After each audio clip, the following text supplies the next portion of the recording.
porų terapiją ar šeimų konsultaciją drauge su vyru. Nes jeigu jūs einate su vyru, kuris yra smurtautojas, mėgsta tai daryti, jūs suprantate, kad būtent porų terapijoje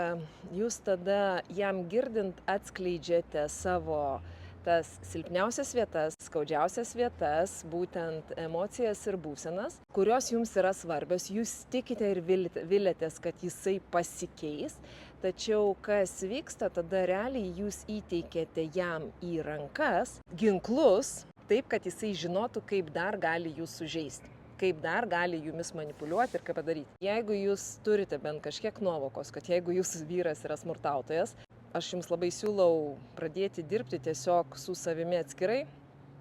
tam, kad pirmiausia jūs išeitumėte iš aukos būsenos, jūs pradėtumėte kurti save kaip brandžią moterį, jūs atsistotumėte į savo orumą, savigarbą ir savivertę.